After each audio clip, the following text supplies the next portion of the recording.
Le twist au début, c'est une galère.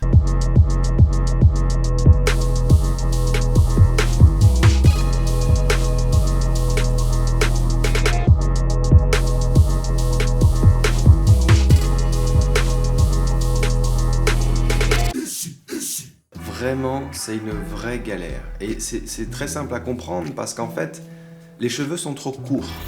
Donc, ils sont trop éloignés les uns des autres. Donc, on ne peut pas les rapprocher pour les attacher ensemble. Donc, on se retrouve à devoir traiter ces cheveux indépendamment sans pouvoir les lier.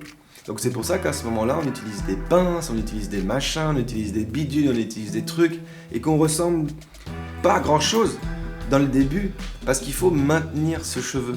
Il faut le maintenir. Personnellement, moi encore une fois, je parle que de mon cas, d'accord.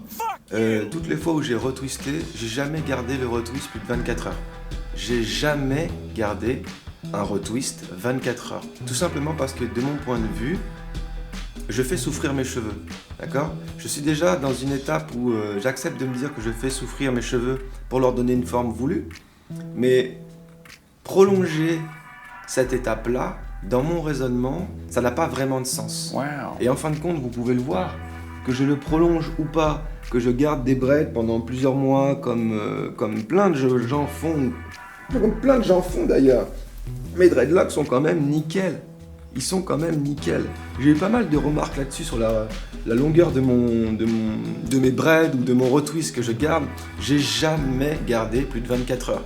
Et encore 24 heures, je trouve ça énorme quoi. Je dors avec, je me réveille, le lendemain je l'enlève et puis c'est terminé. Tu ne retouches plus jusqu'au prochain retwist. Ça c'est dans le meilleur des mondes évidemment parce que tout le monde sait que tu vas le retoucher entre ton prochain retwist et entre ce moment-là. Tu viens d'avoir tes dreads, tu vas toucher, c'est obligatoire.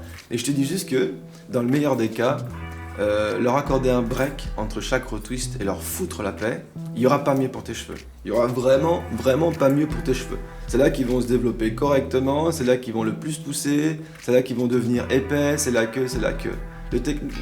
La technique pour les dreadlocks, en tout cas la technique ultime, si vous voulez qu'ils deviennent épais, qu'ils deviennent gros, etc., foutez-leur la paix. Okay. Mais on est dans un schéma de figure où il y a des vies, il y a des rythmes, il y a des machins, des références qui se sont imposées, il y a un dreadlocks d'une qualité qu'on veut voir bien particulièrement, etc., etc.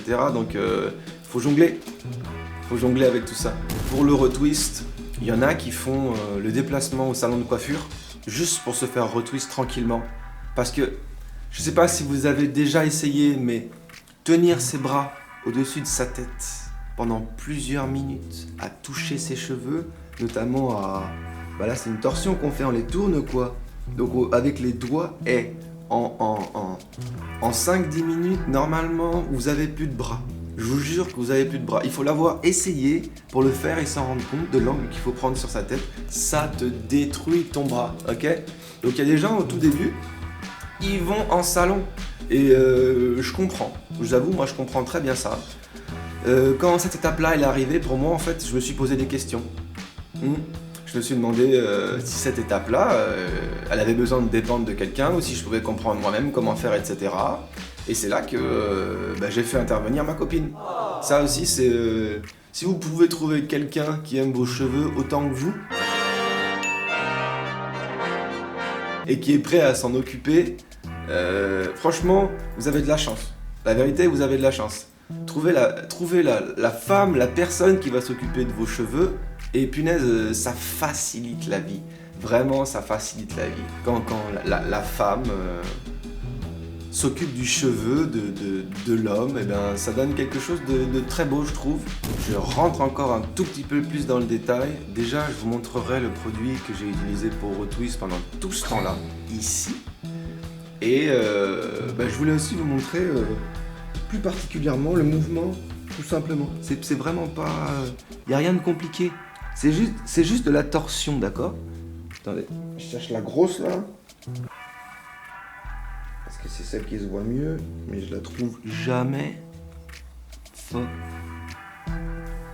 voilà. Voilà, ouais, je crois que c'est celle-là. Voilà. Donc là, vous voyez bien la base. La base, comme vous pouvez le voir ici, elle est légèrement plus lisse. C'est normal, c'est parce que c'est la partie qui n'a pas commencé à loquer. Ok? Là, c'est la phase de budding. En gros, elle commence à faire du frisottis pour commencer à loquer. Et tout ce qui monte ensuite, c'est de plus en plus mature. De plus en plus mature. Le retwist, il n'y a rien de compliqué. Vous prenez votre cheveu, vous regardez ce qu'il y a autour de la zone du cheveu dans le carré que vous avez délimité. C'est pour ça que c'est mieux d'avoir quelqu'un qui vous aide et qui voit votre crâne, parce que cette vision de la map, je vais appeler ça de la map, vous l'aurez jamais, d'accord?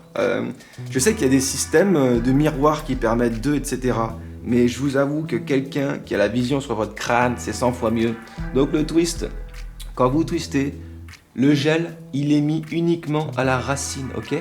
La dreadlocks n'a pas besoin de gel, elle en a pas du tout besoin.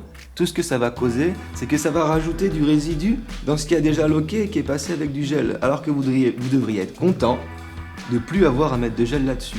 Donc arrêtez de mettre du gel sur vos dreads. C'est sur la racine et le cuir chevelu à la limite. Tu mets ton gel dans ton doigt, franchement, tu te fais ton 1, tu te fais ton 1 tour, 2 tours, 3 tours, tranquillement. Tu le sens de toute façon la pression sur ton crâne, si c'est trop quoi. Et moi personnellement, maintenant, avec la longueur de cheveux que j'ai, je vais dans la salle de bain, je fais mes petits tours, en récupérant ce qu'il y a autour. Je maintiens le cheveu comme ça, et puis à la fin, je les attache juste en... Je sais pas comment ça s'appelle cette coiffure. Je les attache juste comme ça, c'est pas une queue de cheval, une queue de dread. J'en sais rien. Il reste tiré tout simplement. Et maintenant ça fait office de mon retwist. Je garde ça pendant une demi-heure, 1 heure. Et à la fin, je retire et j'ai un retwist qui est fait et qui est efficace. Petit détail encore, pendant le retwist, je me sers aussi du flacon que je vous ai appris à concocter dans la vidéo juste avant, celui avec de l'eau et votre huile favorite dedans. Parce que il faut savoir que le gel, ça n'hydrate pas. D'accord? Le gel n'hydrate pas. Le gel, en tout cas fait en laboratoire, n'hydrate pas. L'aloe vera est un gel naturel gorgé d'eau qui hydrate. Donc on peut rajouter de l'eau, mais il y a toute l'eau qu'il faut dans l'aloe vera. Mais les gels normaux, ils n'hydratent pas. Donc pendant l'étape où vous faites retwist, n'hésitez pas à coupler avec votre petit spray, d'accord? Pour les endroits qui seraient redevenus secs ou les endroits qui mériteraient d'être un petit peu hydratés comme il faut, quoi. Le petit combo des deux, ça fonctionne bien. C'est comme ça que je fais personnellement. Vous les laissez tranquilles. Jamais vos cheveux y pousseront plus vite que ça. Jamais vous aurez vu vos cheveux se développer et devenir aussi épais que ça aussi rapidement. Tout simplement parce que quand on commence à utiliser des shampoings du commerce, à utiliser des après-shampoings, des machins, etc. et tout qu'on met sur son crâne, on perturbe le cycle de notre production de sébum. Et il s'habitue à un autre cycle, il s'habitue à être complémenté par d'autres produits, mais à plus le produire de manière simple et efficace. Et ben justement, ces gens dont je vous parlais, les communautés full nature, elles auront un petit peu tendance à parler de ça, à parler de tous ces gens qui se plaignent que leurs dreadlocks sont fins, alors qu'ils leur font subir toutes ces choses-là. Enfin bon, ça je suis en train de regarder un petit peu ce sujet-là, je développerai. Là j'ai fait pas mal de théories sur le twist, je pense que je ferai une vidéo pratique où je montre concrètement comment je fais. Surtout si vous avez des questions, n'hésitez pas une seule seconde, on se capte. Ça fait plaisir, c'était Denis, à la prochaine. Ils pensent que je suis fou mais je suis lucide. Tu t'habilles ou t'empiles du textile. Ils pensent que je vais couler mais je chill. Tu like ta merde comme un scatophile. Je fume mon suicide à petite dose. T'es déjà victime de mon hypnose. Tu rebootes pas comme sur Windows. Je ne me méfie qu'avec tes virtuoses.